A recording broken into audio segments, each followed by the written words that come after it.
Hey guys, it's TJ with Last Year to Save My Hair, and this is my $1,200 hair loss base helmet.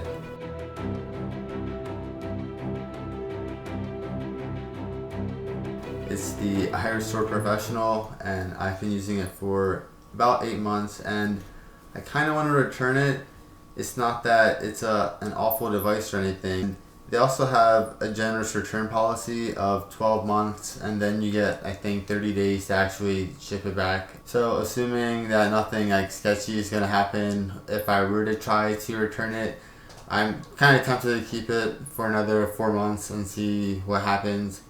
But it's kind of hard to tell what happens since I'm doing so many other methods as well. And I thought maybe if it did work, maybe I can get some kind of a marketing deal or some affiliate thing. A free helmet or something. But mainly I didn't have faith in a lot of natural hair loss remedies. So I wanted to stack as many things as possible.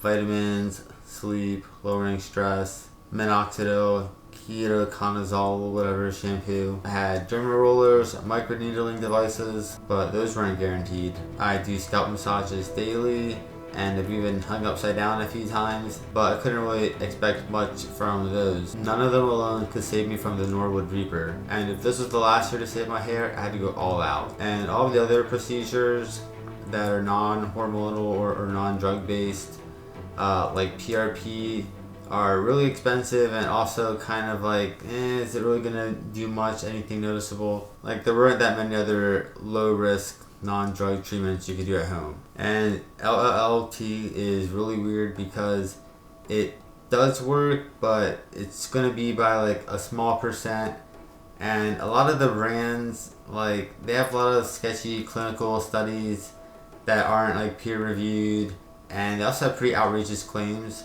Like for instance, I believe iRestore, they said, what was it? 43% hair growth increase in 3 to 4 months. And I just can't tell if the ads are low budget or just sketchy. Oh shit, let's drop this.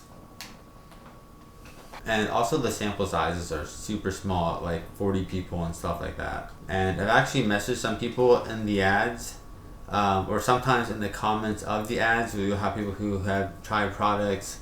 I've messaged someone who has had a low laser light therapy helmet. I've messaged someone, I forgot, I think one of them was for Hims or Keeps or something like that.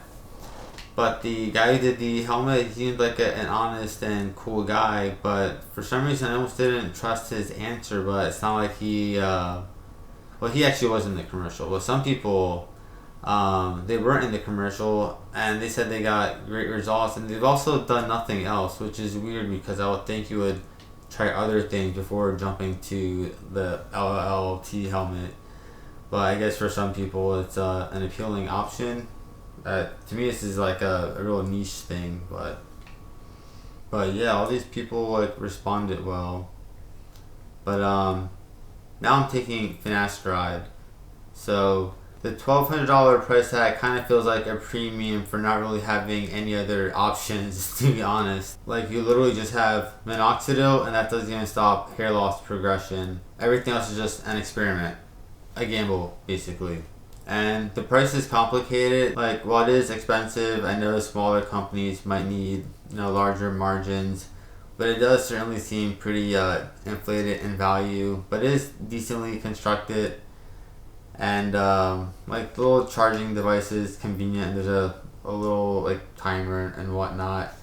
But just for the price you pay, I guess I guess you feel like you would expect something more nicer, but I don't know, you don't really have any other options either, that's the thing. And the worst part is I can't tell if it's effective or not just because I'm doing so many other things. So I'm inclined to keep it, and I'm thinking of alternating between wearing this and doing the daily scalp massages. This way I'm just not taking up so much time each day. This way it's basically just 25-30 minutes a day capped on physical hair loss stimulation stuff. just because it really adds up. When I'm doing the scalp massages, my hands get oily, so I can't like touch my computer or even like the remote. I don't want to touch anything. And then when I'm wearing this, it kind of hurts my head, so it's hard to concentrate, and I'm always like paranoid that I'm gonna like, be looking into the light and like reflection and blind myself or damage my eyes. And I have laser eye surgery. I don't like want to mess it up. You can't fix it beyond that, you know. But yeah, this massages, minoxidil, finasteride, making sure I'm taking like zinc and vitamin D and like omega-3, which I'm not even sure is related to hair loss, but just trying to cover all my bases, and that's what I'm doing so far. I think my crown's actually filling in a little bit, but I almost want to save that for the finasteride update video. Today's my 92nd day. I have been taking it 3 days a week for the past 3 or 4 weeks.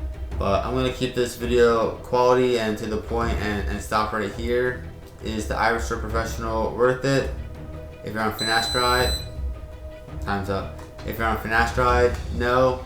If you're not on finasteride, yes, because I mean, what other options do you have? Why not? But if you can afford it, I almost just want to say YOLO, but I can't even say that for sure myself. You've seen my results before. You can look at my older videos, and if you see it now, my hair hasn't dramatically improved, so you can determine whether or not there's a number attached to that, you know. So I'm super stoked about my almost 20 followers. I had to return my 16-inch MacBook, and hopefully I get my new M1 tomorrow, so I can actually upload this video on time. Please like and subscribe if you want to keep up with my hair loss journey. Peace. Have a good night or good morning.